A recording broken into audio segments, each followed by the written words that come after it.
Hey, so today I wanted to make a sort of a different kind of video for you guys today. What I really want to go over is how do we know what's true and what's not in this field of healthcare and what's going on right now with COVID and what we've been dealing with. How can I be so certain? Where does my certainty come from when it comes to my family, when it comes to my patients, when it comes to my kids? How can I be so sure that what I believe is right?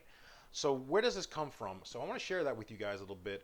One of the ways to do it is studies. We read studies. Doctors go out and they test a hypothesis, and I find you guys studies all the time that say, don't worry about this, or this is what's really going on. And there's some truth that can be derived from studies. That's one of the classic ways of doing it, but like you guys can see, it's actually a pretty poor way to derive truths because there's a certain levels of truth, and if you do it this way it's one thing, but if you do it this way it's something totally different, and then you get confusion.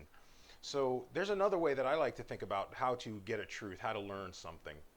So for instance, we live in a universe that has physical laws. There's laws that control what goes on in this universe.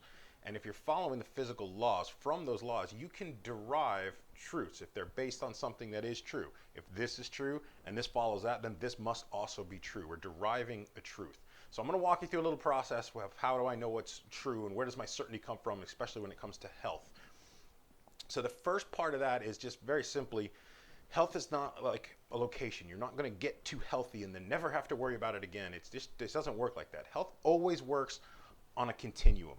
You're going to experience sickness. You're going to experience high energy, low energy. You're going to experience aches and pains, but they're just temporary experiences. What's really important with health is where are you on that continuum? And then more importantly, what direction are you headed? What controls where you're going in terms of your health over time? Health is a cumulative thing. I liken it to a bank account. If I want a healthy bank account, it's very simple. I have to make more deposits than withdrawals. If I'm taking out more money than I'm putting in, I'm going to go broke. Your health is exactly the same way. We call it a survival value, a cumulative positive survival value versus a cumulative negative survival value. If you're doing more things that are good than bad over time, your experience overall is going to be good quality of life and health. Too many negative things add up over time. Time's the key aspect here. We think of it immediately. I did this and now I feel this way, but overall health doesn't work that way. You trip and fall, you hurt yourself, okay, that's an incident. But overall health is a continuum and it's always fluctuating, it's always changing, okay? Now, as far as the laws, we live in a universe that's made of energy, okay? We know this, energy and matter. And energy and matter interchangeable. Einstein said this back in the early 1900s. We are living in a universe that works on energy. Energy and matter are literally interchangeable. The first law of thermodynamics says conservation of energy. Energy is neither created nor destroyed. It gets changed around and we experience that, but it's neither created nor destroyed. Then the second law of thermodynamics, and this is really a good one, I like this one. When things happen in this universe, in a closed system, energy is sort of transferred around, and in that transfer, the process is what's called an increase in entropy.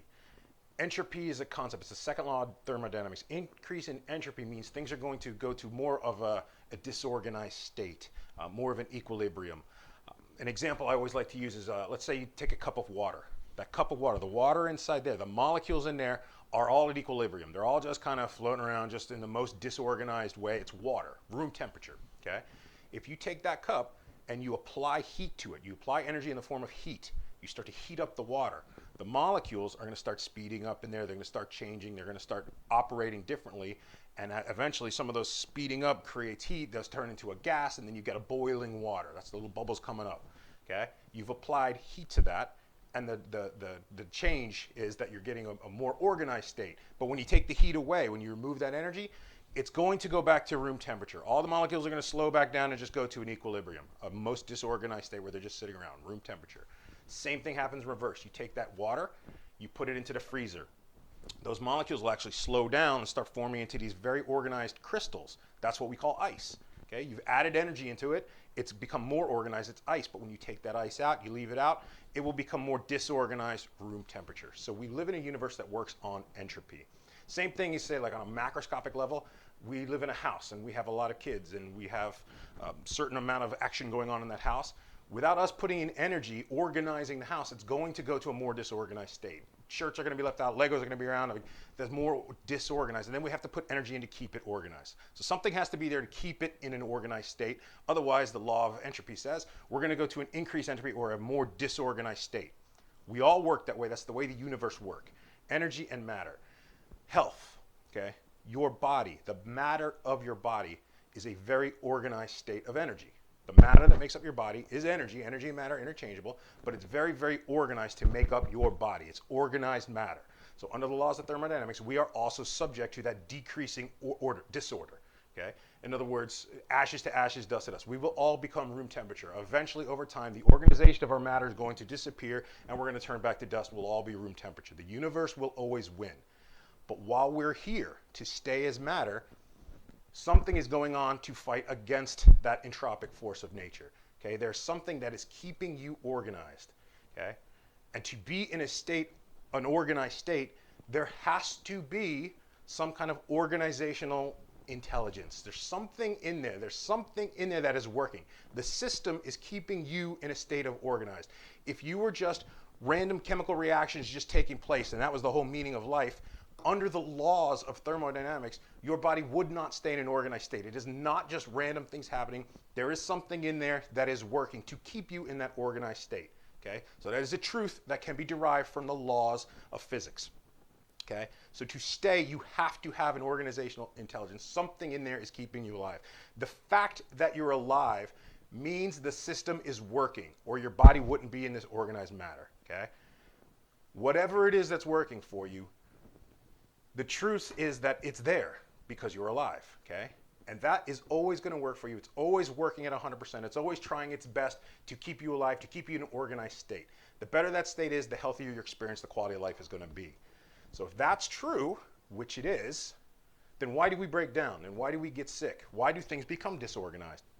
So I'm going to tell you, the reason why we break down, the reason why we start to show signs and symptoms and get sick, it's not because the lack of that organizational intelligence, it's what we call the limitations of matter. It's your body's available resources for that to work, okay? Your body has resources that system gets to use, and the better it works, the more resources it has, the better it's going to do. So I'll give you an example. Okay? The organizational intelligence is always there working for you. If for whatever reason I was shot in the head with a shotgun, okay, the organizational intelligence is still there, but the matter of my body can no longer support that, so I'm going to be in a state called death. I'm going to die instantly, okay? Instead of being shot by a shotgun, what if I'm stuck in the Arctic somewhere? I'm stuck and it's freezing cold and I don't have any, like a house or a tent. I don't even have a big folded jacket. You're not going to die immediately, but at some point that night, my body's going to wear out. The matter of my body's not going to be able to support it, and I'm going to die, okay? What if it's not a shotgun to the head? What if it's not being stuck out in the Arctic somewhere? But what if it's a terrible diet, McDonald's 4 or 5 times a week for years and years and years? What if it's lack of sleep over time, cumulative over time? What if it's bad relationships? What if it's watching the news over and over again and all that negativity blown in your face, adding up in that system, eating away, slowly eating away at that body's available resources? Does that make sense? So being healthy is a cumulative thing.